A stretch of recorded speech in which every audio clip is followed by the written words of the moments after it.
Hello and welcome to the 48th episode of Let's Talk Inclusion. I'm Manobina Chakraborty, founder I for Inclusion, and as my guests for today's episode, I have Mr. Michael Purches and Ms. Karen Cruz. Michael is an education consultant specializing in inclusion and ACND, and Karen is a young people's life coach and the founder and CEO of Flourished Minds Limited. Both of them are joining us from the UK. Hi, Michael. Hi, Karen. Hi Welcome everyone, to Hi. Let's I'm Talk Manobina. Inclusion. Hi. Hi. I know the whole of Britain and, of course, the world is united today in mourning Her Majesty the Queen's passing. May her soul rest in peace. So, today we will talk about the importance of relationships for true inclusion in schools. But before that, Karen, could you please tell our viewers a little more about yourself?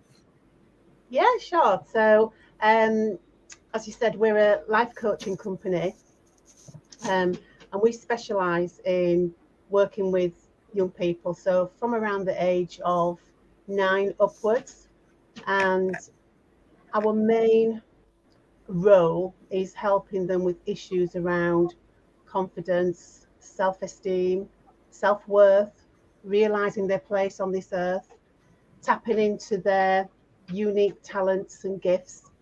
And a lot of that includes, totally underpins everything we do is around building relationships.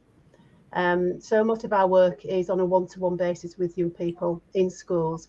And that's expanded a little bit from primary schools into secondary schools and actually into colleges and universities. And the interesting thing is the issues that we're seeing with the younger children in primary school, we're still seeing in the older children at university, the adults in university, issues around self-esteem, imposter syndrome, lack of self of belonging, all of that is still manifesting itself in their 20s, 30s and 40s. So we're trying to get in there early. And I say this all the time, it's probably the best job in the world. And we feel really privileged to be doing it. Amazing, amazing. Thank you very much, Karen. Now, Michael, could you please tell us a little more about your work? I know it's your fourth time on Let's Talk Inclusion, and all our regular viewers know you. But It's yes, great to be Michael. back again, Manobina. I think you're getting to know me too well now, and the fact that you asked me to come along to this one, which is about the power of relationships, because that's something that I'm passionate about, and I talk an awful lot to everyone to do with education, really, particularly inclusive education and special educational needs. It's the link pin of everything we do.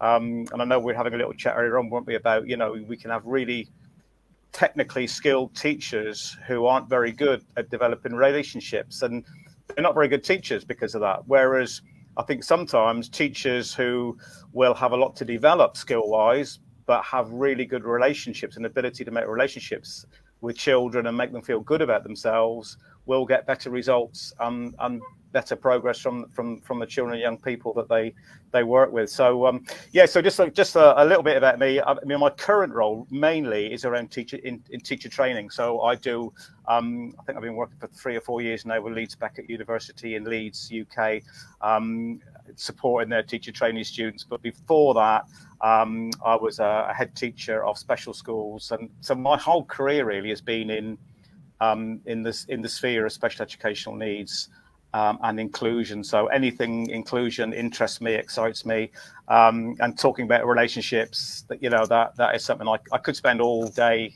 all week talking about. So you might need to shut me up for little bits of this. Thank you very much, Michael. Thanks for coming again. And you forwarded a video relevant to today's topic. Do you want me to show the video now?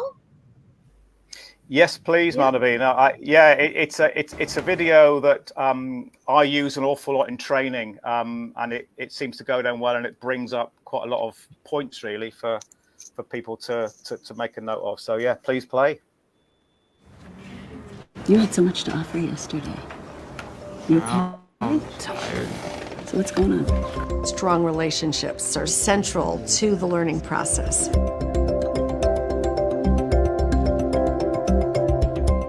What the science of learning and development tells us is that we need to create learning environments which allow for strong long-term relationships for children to become attached to school and to the adults and other children in it.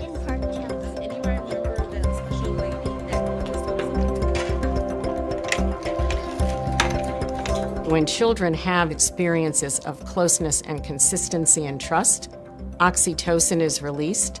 Oxytocin has many, many positive effects on the development of the brain. So when we think about a relationship, we're not just talking about being nice to a child. We're talking about a child having an experience of attunement and trust strong enough to release the hormone oxytocin. Good morning, Ariella. How you doing today? The purpose of the morning greeting is to connect with them and to just make sure that I'm seeing them as humans. Like, I'm making that relationship with them, making that bond. I prioritize relationship building because getting to know them is the best part of the job. When I come in the morning, we usually talk about things that are happening in our community. We're trying to build caring and respect. The teacher is trying to understand who I am and my values as a person. When I have a free 45 minutes or an hour, I think to myself, I could sit down and catch up on grading, or I could go and make connections, whether it's a smile or a joke or a reminder. It validates their presence in the building. Rock it out in the art room. It starts from so much honesty and transparency with kids. It's really easy to strive to be this like idealized, always ready to go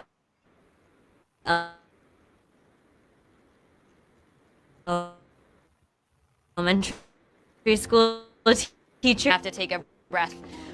My students connect most with me when they see that I also struggle and I also have challenges. It takes a lot of vulnerability on my part. Total familiarity. When that student knows that you care about them, when they know that you're a human, let's think about that. Their academic performance in your class is going to be better.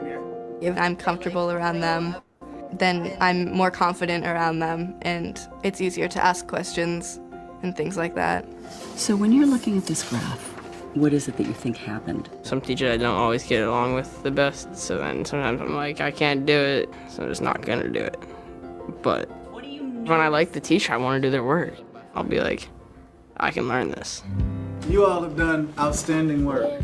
Emotion and learning are completely connected. If you're in a positive emotional space, if you feel good about yourself, your teacher, that actually opens up the opportunity for more learning. Good to see.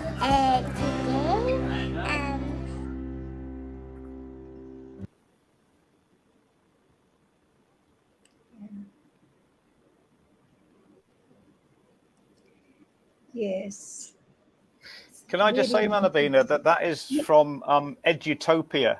It came up at the end. I really would recommend that anyone watching this goes and checks out Edutopia.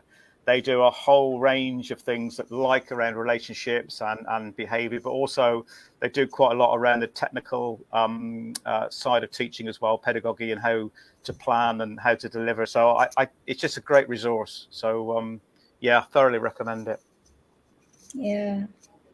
I will come to you now, Karen. Could you please elaborate on the meaning of relationship in the context of schools? Well, it's an interesting one, is that, because for me, I don't make the distinction between relationships anywhere else. But it is about a child feeling they can trust a teacher, they can trust the staff in the schools. And one of the things I always say to people who work in schools or who want to, and I've certainly learned working with children, they can absolutely see right through you, and they know if you genuinely care or not. And one of the lines in that video that I always repeat back to people that I absolutely love was when the young boy said, when I like a teacher, I can learn and do the work. And I've got a 17-year-old daughter, and I see that every time. The work that she excels in is where she comes home and says, "Mum, my teacher's brilliant." And when I say, "Tell me, when you say they're brilliant, what do you mean?" And she always says, I can't put my finger on it, but they're just kind. And she always mentions this kindness, and it's usually one of the most disciplined teachers. It's not because some teachers see kindness as being weak, but it's quite a strict teacher, but they're still very kind. And I think children just need to feel safe and cared for and valued, and that comes across in those conversations that you have. So when we're coaching children, or when we're coaching anybody, we never tell. So we never tell children what to do. Even, if they come to us and they've been absent from school, or the behaviour's not what the teachers would expect, we never tell them what to do. It always is lovely, open, kind, compassionate questions. Tell me what's going on here. Tell me what's happening here. How did you feel about that? Was there a different way you could have done this? If you'd have done this a different way, what might have happened? What's going on in your mind? How are you feeling? So I think for me, it's absolutely essential. I think it's more essential than anything else. I think Michael touched on this, more essential than anything else teachers learn as being a teacher, but just to have those really trusting, open conversations with young people. It's not a sign of weakness. One of the teachers in there talked about vulnerability. It's okay to be vulnerable. I talked to the teacher trainers yesterday. It's actually, because some of them are saying, "Oh, I'm really worried about making a mistake in front of the children." And we're like, it's okay. Just say you've made a mistake. Actually, how did I even get that wrong? What do I need to put this right? It's fine. But I think relationships, great positive relationships, underpin everything in terms of a child's learning and who they are and how they develop. And I won't keep. The problem you have is that you've got two people on here that can talk about this forever. So you will need to tell me when I need to stop. But one of the other things I talked to the teacher trainers yesterday was about the influence they have on young people.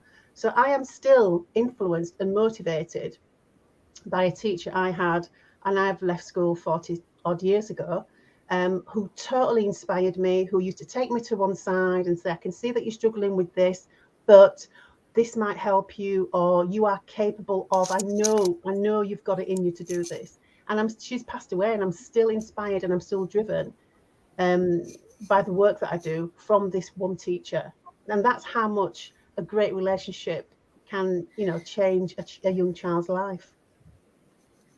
Very nice. Yeah, very true, Karen. Michael, would you like to add something to it? Karen said it really well. I think in terms of it's just that important, isn't it, to think, right, okay, what's important as a teacher is to make children feel good about themselves, to make them feel valued, to make them feel important, and we know that as adults, don't we? If someone gives us some praise or tells us that we're doing a good job, we grow a few inches, don't we? In our stature, and we start feeling good about ourselves. And I think it's about making children feel valued, and sadly, I think not enough teachers do that. We might feel we've got a curriculum to deliver, or we've got some content to teach, so we'll just teach it, and it's almost like I'm gonna get to the end of this module or this lesson, regardless of whether children are tuned in or enjoying it or not. As long as nobody's really being disruptive, I'm just going to plow on. And I think we need to be more attentive to the relationship building. And there's lots of things we can do. I mean, we'll talk about this in a moment. There's lots of little things that we can do. They're not they're not time consuming. They don't cost anything. There are just small things that we can do. I just want to just mention as well the science to this as well, and because it's about hormone release, isn't it? If we feel we're connecting with somebody and they're trusting us and they're liking us, oxytocin is mentioned. I think there's some other hormones as well. I'm not a chemist or a biologist, but there are things that release that, those sort of feel good things, that hormones that are released in us, and it makes us feel good, and we want to learn. And yeah, Karen, that's the young lad in there. That's the one that struck me, and I've heard it before. Kids will say, "I like that teacher, so I'm going to do their work." Yeah. And it's sometimes as simple. And I don't mean we like them and we let them do what they want. We still need to hold them to account and be responsible learners. But if children like you, they are going to make progress, and their performance will be accelerated. So there's science to it, but I think it's just the way to be. And I think we're talking about inclusivity. It's about everyone feeling valued, and we're tolerant of others. So if there's a young person in our school, in our class, and in the UK, every class in a mainstream school has 2 or 3, 4 children with some form of special educational need. It's about being tolerant and understanding, that we're all valuable, we're all important in the classroom, and not just those that do well academically. So yeah, it's I'll shut up now. I'll let you. See, I left school around over 25 years ago, but I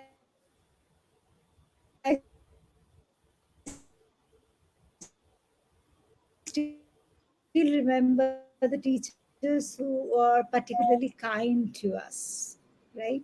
So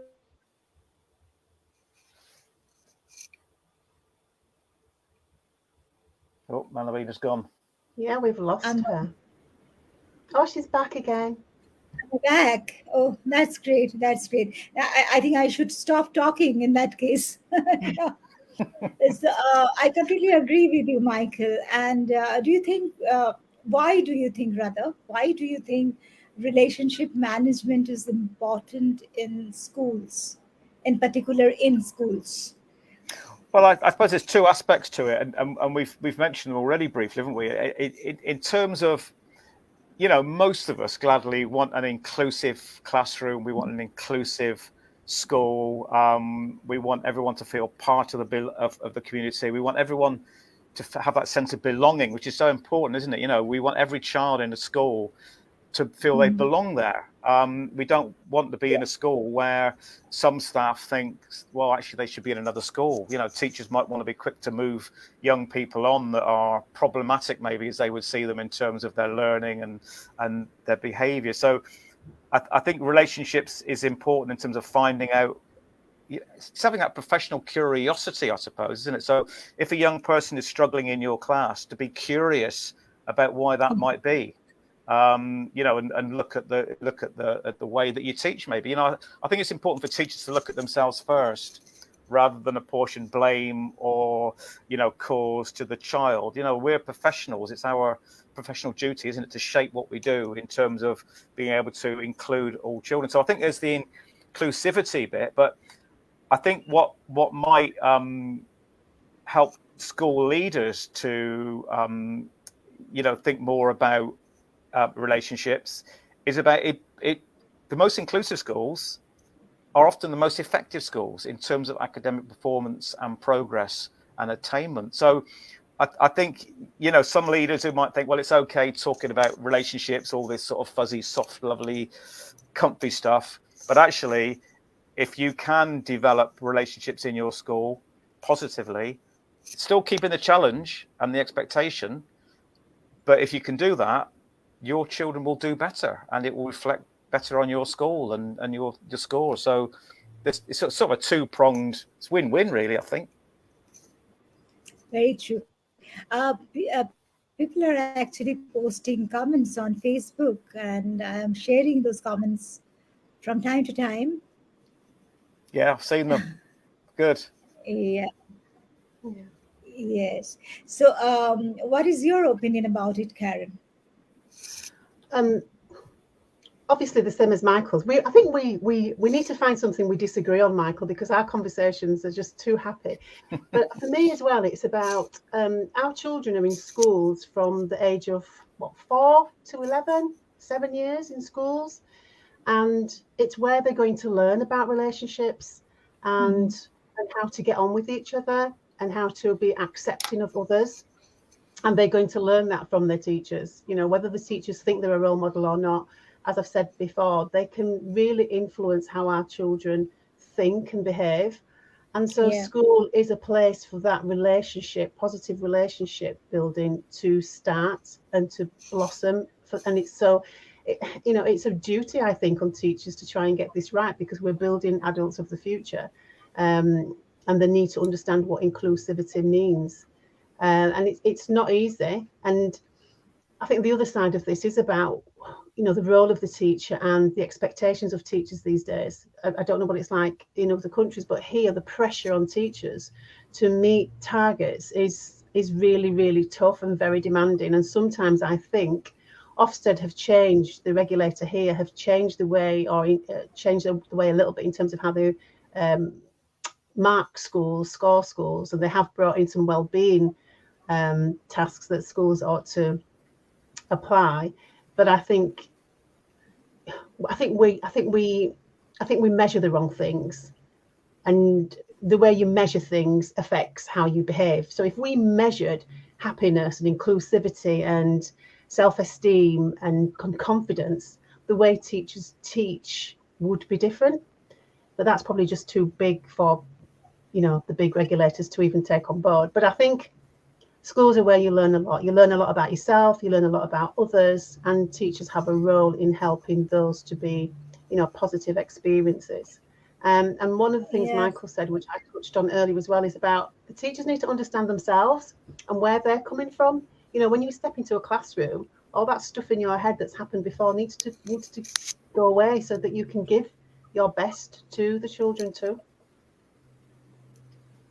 Yeah, and since we all work for inclusion, we always wish to create an inclusive culture and positive relationships in school. But if I talk about India, generally we have a teacher-student ratio in a mainstream classroom is 1:40, and there is no teaching assistant. So, and the pressure of completion of syllabus and preparing children for examinations and preparing them to score good marks and this and that. In this scenario, how do you think it can be this inclusive culture and positive relation can truly be created, Karen? Well, I think one of the things, and it's certainly what we do as coaches, is obviously children are in school to learn, but not everybody's academic. And that's not where everyone's strengths lie. And I think sometimes children's talents and gifts get overlooked. So we spend a lot of time stripping away all the other stuff that's going on with the children to actually find out what they love. What do you love? What are you good at? And we never, ever start with academics, ever. We start with what their dreams and aspirations are. Then what usually happens is they then make that link to academia. So they might say, we've had a young boy recently, when I've said, what would you love to do if there were no barriers, no fear, what would you love? And he's like, oh, miss, I'd love to be an astronaut. I'm like, brilliant. How do we get you to be an astronaut? And because they're not used to that, he was used to, don't be silly, you can't be an astronaut. He was like, miss, I don't think you've heard me. I said I want to be an astronaut. And I'm like, yeah, I'm all over it. How do we get you to be an astronaut? And then he links that back to, I probably need to get better at science, or I probably need to get better at maths. And I think it is that thing about, again, not doing tough, but giving children an ability to be creative and to show what they're really good at, and using that to link to academia. And I think there's an issue around the curriculum's old, and school is old, and the school system is old, and we're just doing this, churning out the same thing century after century, and sometimes it just doesn't work, and not all children learn the same way. And spending a bit of time understanding how children learn and what excites them is really important, and I just think that gets overlooked. So when they come to us, it's a very, very different experience. Yeah, exactly so. And Michael, I'm sure you have a lot to say about it, and you must have some real life examples too. Could you please share some with us?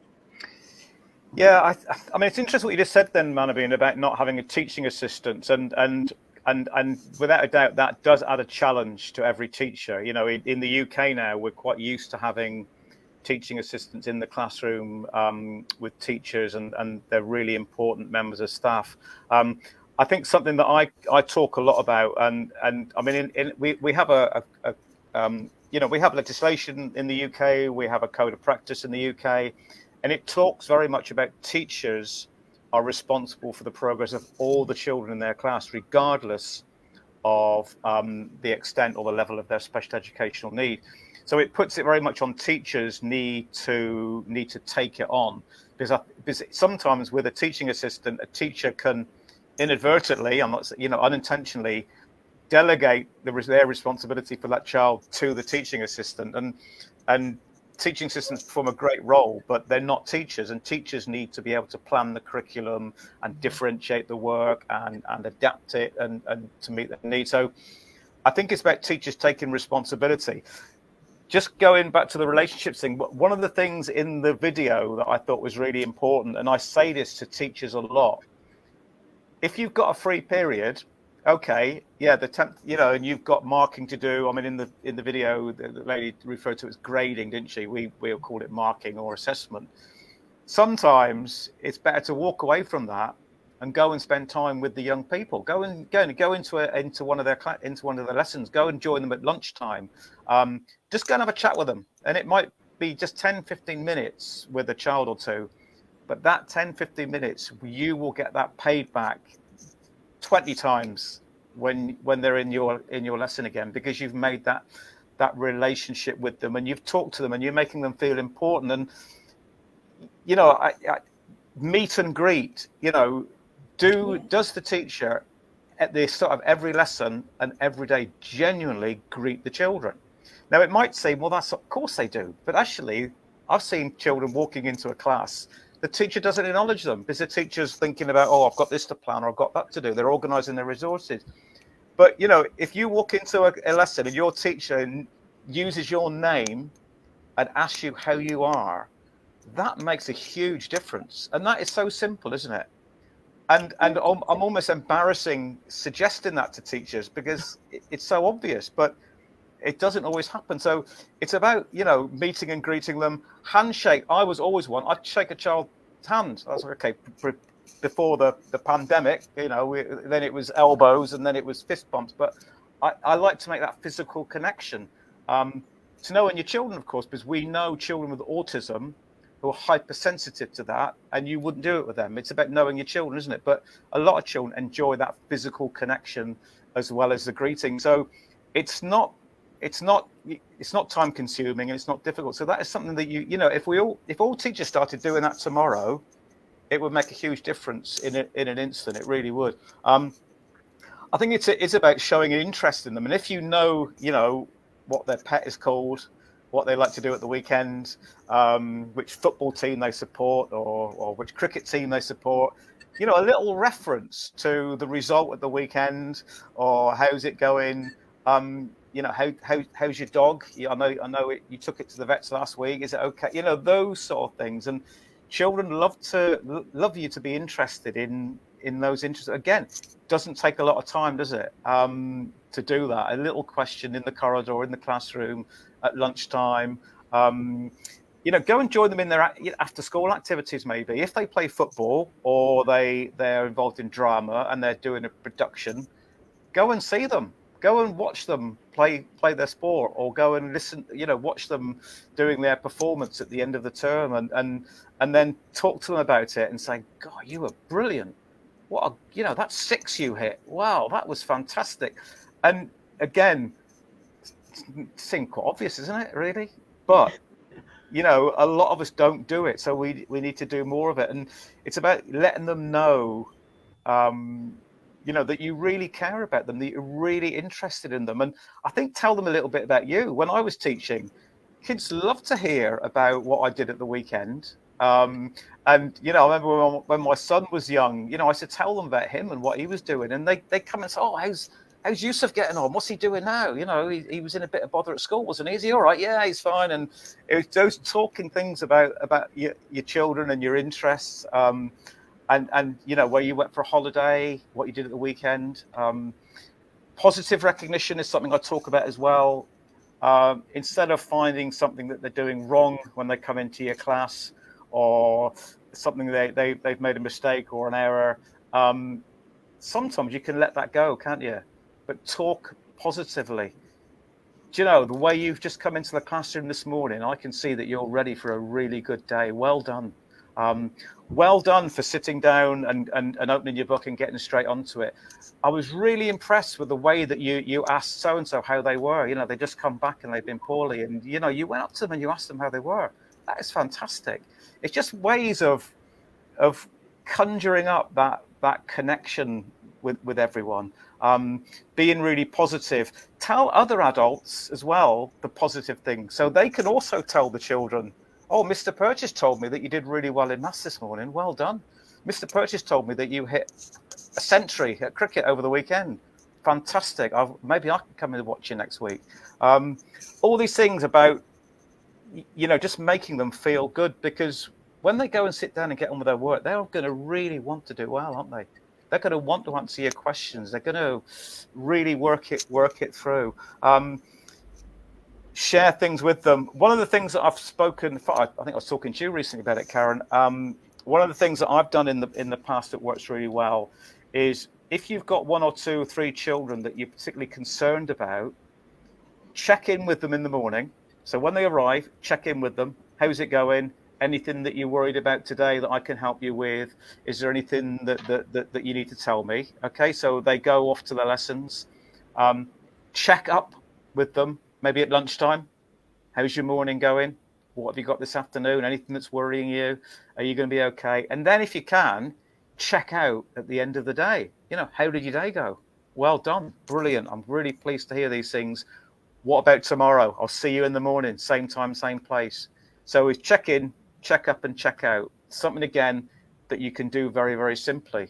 I know people will say, well, I've got 30 children or 40 children in my class, but just select 1 or 2 of the ones that are going through the most difficulty. So I hope I've given you a few little tips there, Manobina.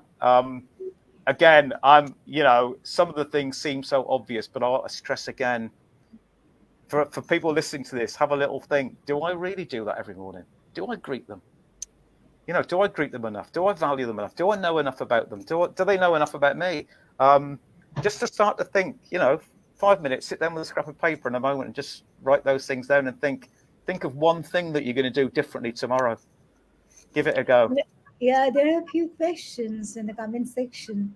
How can the school community be sensitized to build a fulfilling relationship which might lead to true inclusion in schools? So maybe she's talking about parents, teachers, and students, and the other professionals associated with schools, maybe. Do you want to go that one first, Karen? Oh, I'll try. I think, I know this is going to sound a bit boring, but again, it's still about building those relationships. So one of the things we see in schools a lot is a lack of parental involvement. And some of that is because parents feel a little bit intimidated, or the only time they hear from a teacher is when their child has done something wrong. And we talk about why not ring mum or dad, carer, and just say, this is only small, but just to say, I've noticed that Michael came in early today, and as soon as he came in, he sat down and got on with his work. Fantastic. What about nice, positive conversations to mum and dad? Because, to carers, because when they see that phone call and they see school, it's like, oh no, what's going on here? And just to add to something Michael was saying, when we talk about how we can change things, and for me, like Michael, I don't think it's difficult at all. And it doesn't take any time to think about the tone in which you speak to children and the language that you use, and the tone in which you speak to parents and the language that you use. So I had an issue with my daughter's school. She's quite reserved, and every time we had parents' evening, every single teacher, every parents' evening would say, Olivia's doing well, but she's very quiet. Olivia's doing well, but she's very quiet.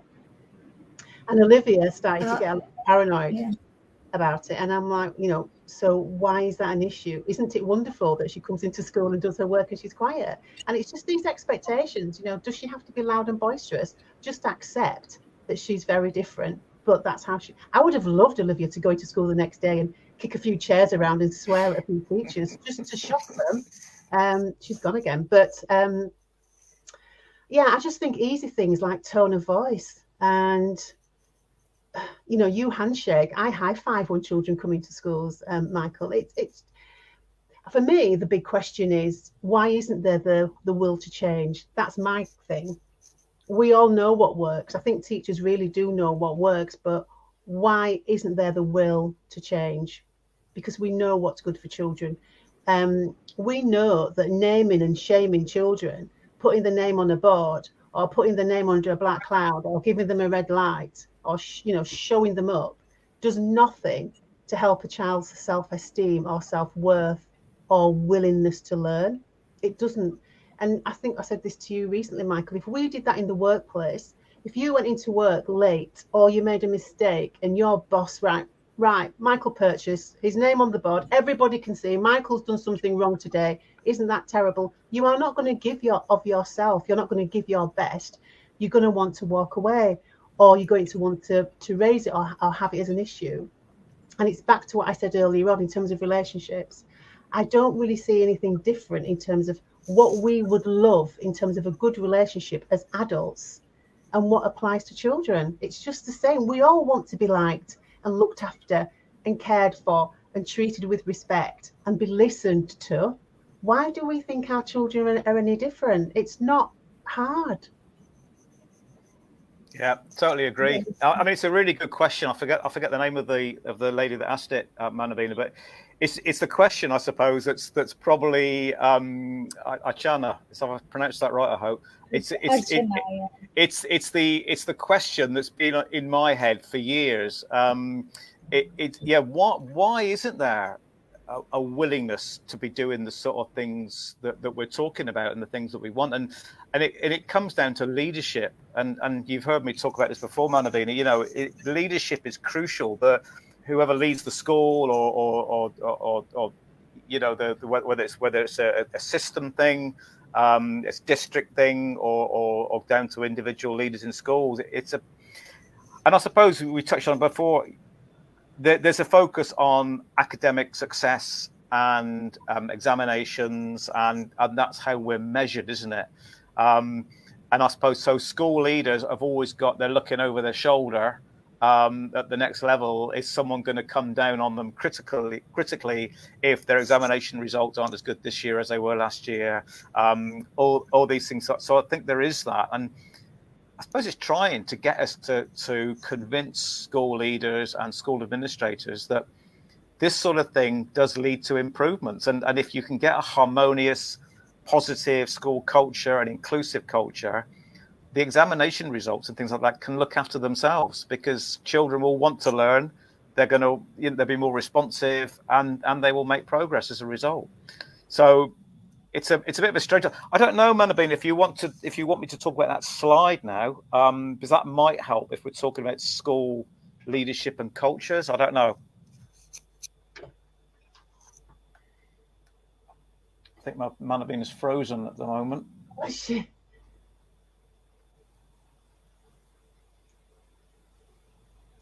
Yes, if we could get school cultures and school leaders to all focus on this, schools would be a much better places, wouldn't they? Definitely. So, but like I said, it's understanding why that doesn't happen. I've got the sun shining on me, sorry, in parts, depending where I am. But it's kind of understanding why that doesn't happen. And it's there is an issue around, I think the fact, back to again how schools are measured. You're measured on exam results. You're not measured on how happily or how well-rounded children leave school, and that would surely make a difference in terms of what leadership looks like in schools. We are seeing more schools wanting to understand more about a coaching approach. Hi again. Oh, you're back. I really missed it. Something has happened at my end. So there are a few more questions. Let us just quickly take them. What expectations the school should have from parents for a positive relationship? I would say it's the same, because when I talk about schools or school communities, I mean everyone, and I think it's important that parents are on side and we do things with them as well, rather than doing things to them as well. I think the same applies, and young people, if their parents are talking positively about school as well, that's going to have an impact, isn't it? Because often the young people that struggle, they're going home giving negative message to their parents, and the parents are saying, "Oh yeah, that's school," blah, blah, blah, and all they're getting is negative comments. Karen, I think you mentioned, how often do schools ring parents only when there's a problem or something's cropped up or something's not working? How often do parents get a call that says, your child did brilliantly today, and I mean, some schools send postcards home and those sort of things as well, but there's nothing like picking up the phone and telling the parent. Again, that might be a bit of a time-consuming issue. But if schools do have, if a teacher was to say, right, I'm going to ring one parent an evening, a 5-minute call, if you not to do the whole class, but just on a sort of some sort of schedule that you could work through, just think, right, I'm going to send positive messages to parents, because they'll buy in. It's about buying, isn't it? Buying into what we're trying to do. It's interesting because again, when we're working with the trainee teachers and we ask them about some of their fears, this one comes up a few times about relationship with parents and how to manage parents. And again, we say, well, it's just about having positive conversations with the parents. And I don't know what parents' evenings are like in India, but certainly here, your parents' evening, so when the parents are coming to see the teacher of your child, it's all about statistics, where they are statistically in terms of their academic progress, attainment. It's not your child is really happy at school, or we've noticed some wonderful things that your child has done. If parents' evening were to change, let's start with a positive thing about the child, then tell me about the statistics, and then end with a positive thing about the child. I think more parents would come and engage with teachers, rather than they got a D in English and we really need them to get an A. Right, okay, they're not working hard enough, they're disruptive. I think that whole relationship needs to change. But we have seen, and again, one of the things that a lot of schools would like to be able to do is improve that engagement with parents, but just going about it the wrong way.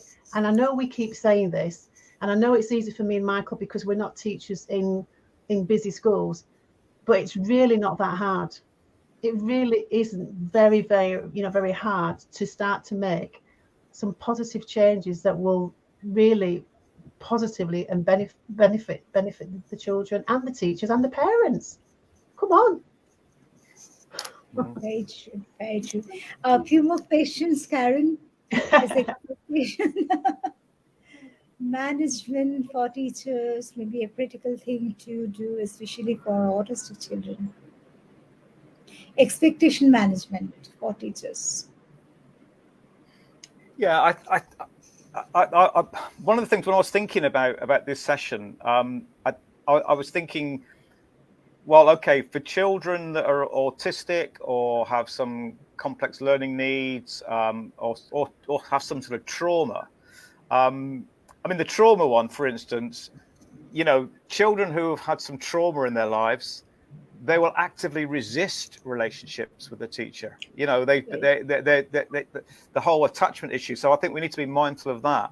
And then I think some of the things that we're talking about with autistic children, in terms of, what are your interests, what do you like doing, those sort of things, I think we might need to think about, well, okay, how do we do that a little bit differently, perhaps in terms of using more visual supports, some symbols, some emotion, emojis and all those sort of things to try and help them communicate in a more visual way. So I think we need to be, I don't know if I'm answering your question, but I think we need to see, not differently, it's all part of the same thing that we're trying to do, but it's about adapting it again, isn't it? And the best teachers will adapt everything they do, whether it's the content of a lesson or the way they approach it.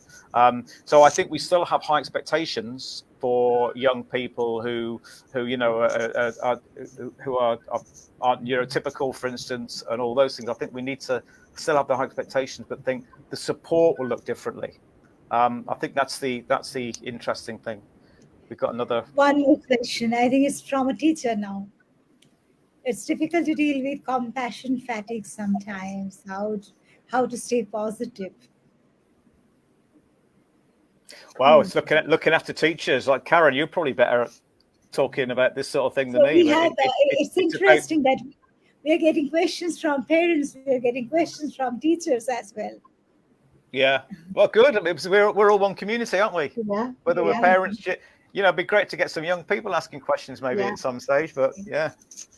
And I think, working with the child, as from a coaching perspective, we see the most impact in terms of a child improving in whatever way that might be when we work with the child, with the teacher, and with the parent, because they're all influential people in a child's life. But in terms of compassion fatigue, we struggle with it if we're not careful, because all we're doing all day is absorbing what's happening in a child's life. And because they're with us and they trust us and we do build a relationship, they tell us everything.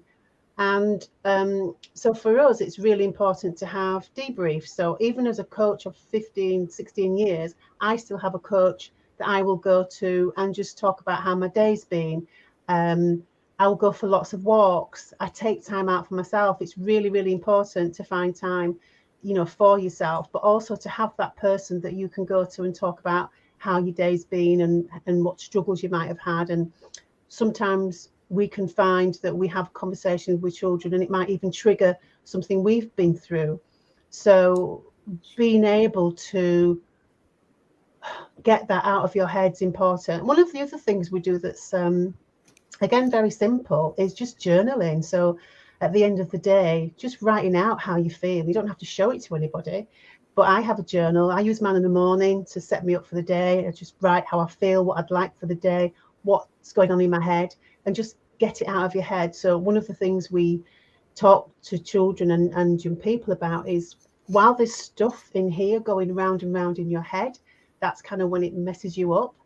And the thing to do is to find a way of getting that out, whether it's writing it out, talking it out, drawing it out, going for a walk, going for exercise, just taking 10 minutes to just have a cup of tea and just chill a little bit. But looking after your own well-being is really, really important. And this is something that we see, again, teachers sometimes don't do enough of, because it's just one thing after another, after another, after another. And it is okay to say, I'm not okay and I need a break, because we've all got a limit to which we can operate at our best.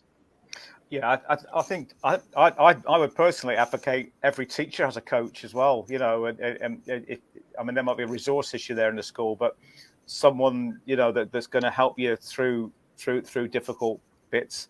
I'd also say if you're in a really positive school environment, that will help as well. I keep using the phrase, but if you've got a school where things are done with teachers, and teachers are able to shape what they do and provide input into new developments and strategies, that in itself makes you feel good and energizes you, doesn't it? Rather than constantly being told what you've got to teach, told how to teach it, told which none of us like being felt done to, do we?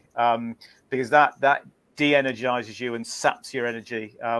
Whereas if you're in a positive climate, that gives you energy, and that enables you to keep going, doesn't it?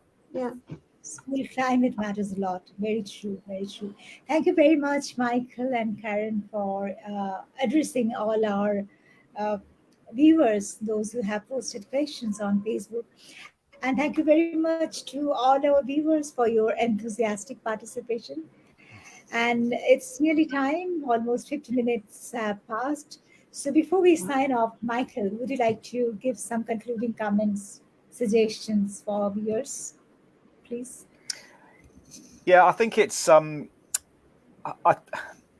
we keep saying it's not difficult, and I truly believe it isn't. And I have done it. I mean, I've been a few years now out of school on a regular basis, although I am back into schools now with teacher trainees. But a lot of the things we talked about in terms of developing relationships with children isn't really difficult, and often I suppose it's about how we are. Just think about how we are with children. And Karen mentioned tone of voice and body language. All of those things. We may not even know that we're giving a negative message at times. Just the tone of those paraverbal skills are so important. It's not what we say, it's how we say it, isn't it? And how our body is with that. So I think just think about how we communicate and how we relate to children. And I would stress anyone listening, after this, just sit down and just come up with maybe one thing you're going to do differently tomorrow. And is that going to be, right, I'm going to shake every child's hand or give them a high five when they come into my class? Am I going to ask every child how they are? Am I going to arrange some check-ins with children at the start of the day? Am I going to, find out a little bit more about them? Am I going to go and spend some time with children when I've got a free lesson, perhaps, or a free period?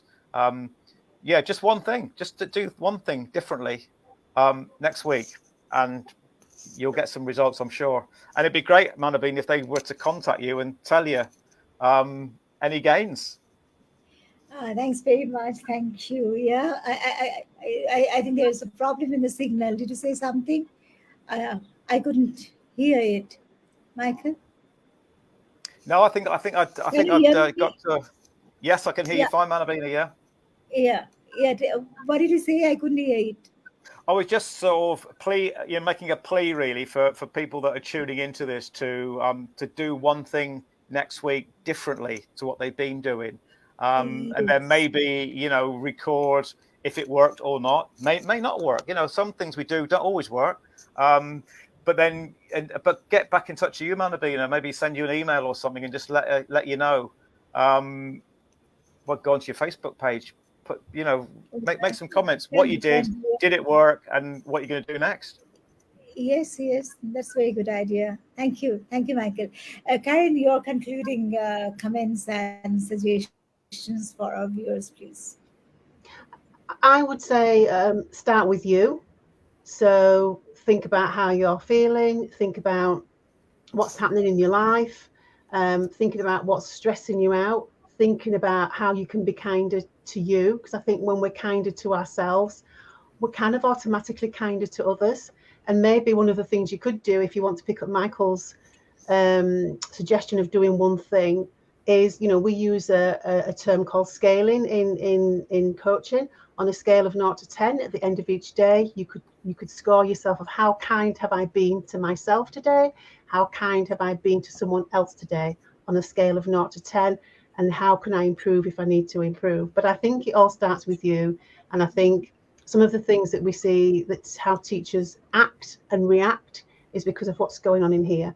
So if you go to school, go to work, and you're stressed and you're late, and then a child stands up and does something disruptive, you're going to react negatively more than likely. Whereas if you're a little bit chilled and you've given yourself 5 minutes to have a little breather, you're more likely to be able to be much more resilient, something we're always asking children to be more of. But I think look after yourself and the rest will follow.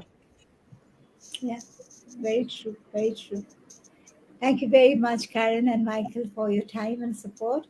Thank you. And my dear viewers, this episode will be available on Facebook for our followers to watch later as well. You may please share the video with your network. And in case you have any queries or you would like to share something with us, please write to us in the comment section and we will get back to you. Thank you very much. And I will come back with the 49th episode of Let's Talk Inclusion soon. Please keep an eye on our Facebook page for the announcement in this regard. Until then, take care and goodbye. Bye, Karen. Bye, Michael. Thank you once again. Bye-bye now. Bye-bye. Thank you.